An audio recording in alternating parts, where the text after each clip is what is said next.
Assalamualaikum warahmatullahi wabarakatuh.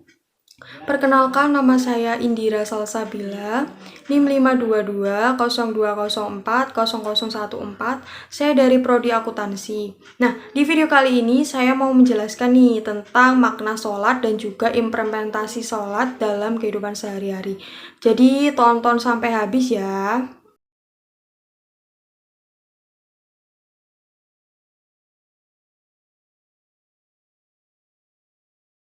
Kata salat jika dibaca menjadi sallallahu alaihi yang mengandung makna semoga Allah memberikan rahmat atau keberkahan kepada hambanya. Salat berasal dari bahasa Arab yang berarti doa, dan doa adalah sebuah permohonan. Pengertian salat secara bahasa juga termaktub dalam firman Allah Quran Surat At-Taubah ayat 103. Artinya, ambillah zakat dan sebagian harta mereka, dengan zakat itu kamu membersihkan mensucikan mereka dan mendoalah untuk mereka. Sesungguhnya doa kamu itu menjaga ketentraman jiwa bagi mereka, dan Allah lagi maha mendengar, lagi maha mengetahui.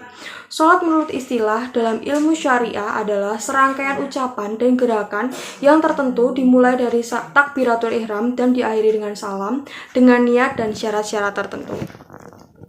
Hal itu juga berada di firman Allah Quran Surat An-Nisa ayat 103 yang artinya, maka apabila kamu telah menyelesaikan sholatmu, ingatlah Allah di waktu berdiri, di waktu duduk, dan juga berbaring. Kemudian apabila kamu telah merasa aman, maka dirikanlah sholat itu. Sesungguhnya sholat itu adalah fardu yang ditentukan waktunya atas orang-orang yang beriman. Implementasi sholat dalam kehidupan sehari-hari. Yang pertama, mencegah dari perbuatan mungkar. Sholat dilakukan dengan khusyuk akan membentuk pribadi yang mencegah seorang muslim dari perbuatan buruk. Allah juga berfirman dalam Quran Surat Al-Kabut ayat 45. Kemudian yang kedua, mendidik menjadi pribadi yang disiplin. Sholat mendidik muslim untuk menjadi pribadi yang disiplin, menghargai waktu dengan sebaik-baiknya, memaksimalkan setiap kesempatan yang ada, dan mempertahankan eksisten dari sebagai seorang khalifah di bumi. Yang ketiga, melatih menjadi pribadi yang tangguh. Sholat dapat melatih diri untuk menjadi pribadi yang tangguh dan tidak cengeng ketika menghadapi masalah. Allah juga berfirman dalam Quran Surat Ma'arij ayat 19-23. Kemudian yang keempat, meninggikan derajat. Allah akan meninggikan derajat dan menghapus kesalahan orang yang melaksanakan sholat. Rasulullah Shallallahu Alaihi Wasallam bersabda, hendaknya engkau memperbanyak sujud kepada Allah, karena engkau tidak sujud kepada Allah satu kali, melainkan Allah akan mengangkatmu satu derajat dan menghapuskan satu kesalahan dari dirimu. Hadis riwayat Muslim dari Sauban.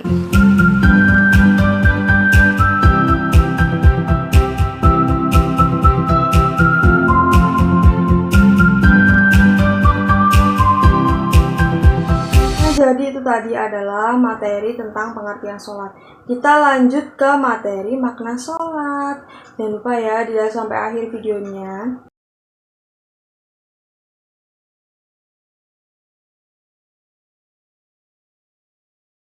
Hadis Rasulullah yang diriwayatkan oleh Abu Dawud, Tirzi, hal pertama yang akan dihisab kelak di hari pembalasan adalah sholat. Apabila baik sholatnya, maka akan baik pula amal-amal yang lainnya. Dan apabila sholatnya rusak, maka akan rusak pula amal-amal lainnya.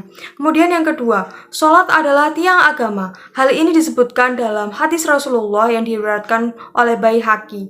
Sholat itu adalah tiang agama bagi Islam. Maka barang siapa yang mendirikannya, maka sungguh ia telah mendirikan agama. Dan barang siapa yang meninggalkannya, maka sungguh ia telah merubuhkan agama. Yang ketiga, sholat adalah kunci surga. Hal ini disebutkan dalam hadis Rasulullah yang diriwayatkan oleh Muslim dari Jabir yang dikutip dari kitabnya Umuddin karya Imam Ghazali. Yang keempat, sholat merupakan perintah langsung dari Allah SWT tanpa perantara malaikat kepada Nabi Muhammad SAW ketika perjalanan Isra dan Mi'raj. Sholat disebut tiang agama. Kenapa?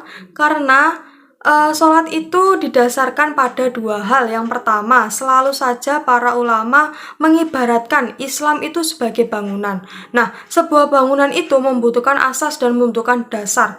Itulah yang disebut dengan syahadat. Asyhadu alla ilaha illallah wa asyhadu anna Muhammadar Rasulullah. Itu adalah pondasinya agama. Pondasi yang kuat akan sangat ditentukan tauhid yang kuat. Pada saat orang mengakui bahwa tiada Tuhan selain Allah, dia orientasikan hidupnya untuk Allah. Dia merasa diawasi oleh Allah, dia merasa dilihat oleh Allah, dia merasa dipantau oleh Allah, segala yang dikerjakan untuk Allah. Maka pada saat itu dia memiliki tauhid atau asas yang sangat kuat. Mengapa sholat dilakukan 5 kali dalam sehari? Penetapan waktu sholat dalam 5 waktu tertentu bukan sekedar ide tanpa tujuan. Menurutnya, penentuan 5 waktu sholat itu adalah dalam rangka meresapi keseharian seorang dengan mengingat Allah Subhanahu wa Ta'ala. Justru karena manusia menjalani kehidupan yang sibuk, maka beribadah sholat itu harus dilakukan pada waktu-waktu tertentu. Penentuan waktu-waktu itu sederhana, yakni ketika bangun dari tidur, subuh, di siang hari, zuhur, di tengah hari, asar, di sore hari, menjelang malam, maghrib, dan di malam hari, isya. Tenang dengan sholat. Ada suatu masa ketika seseorang dihadapkan pada problem hidup yang dia rasa berat dan juga sulit. Pada titik tertentu, problem itu membuat pikiran dan jiwanya tertekan, depresi, dan stres. Situasi terkadang menjadi hal yang lebih buruk dan berbahaya bagi diri sendiri dan juga orang lain. Kesibukan dunia memang sering membuat seseorang mengalami hal seperti itu. Nabi Muhammad SAW sesungguhnya telah memberikan resep mujarab agar di situasi semacam itu tuh tidak berkembang ke hal-hal yang negatif yang tak diinginkan, yakni dengan mengerjakan sholat. Nabi SAW selain sebagai Rasul, beliau juga adalah manusia biasa seperti halnya yang lain. Beliau juga melakukan aktivitas keduniaan seperti berdagang atau berusaha mencari nafkah untuk dirinya dan keluarga sebagaimana manusia lainnya. Ketika beraktivitas di keduniaan, beliau makin meningkat. Beliau juga kerap merasa lelah dan ingin beristirahat, menenangkan pikiran dan jiwanya agar tetap terkontrol dan juga kondusif.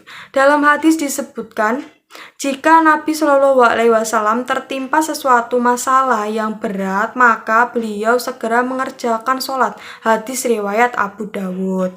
Nabi Shallallahu Alaihi Wasallam disebutkan juga kerap kali menyuruh sahabatnya Bilal bin Rabah untuk mengumandangkan azan sholat ketika beliau merasa telah terlalu kesibukan dengan urusan duniawi sehingga membuat beliau letih. Wahai Bilal, berdirilah, lantunkan azan dan istirahatkanlah kita dengan sholat. Hadis riwayat Abu Dawud. Dalam hadis Nabi Shallallahu Alaihi Wasallam mengatakan, sesungguhnya sholat dijadikan untukku sebagai penenang hati. Hadis riwayat An-Nasa.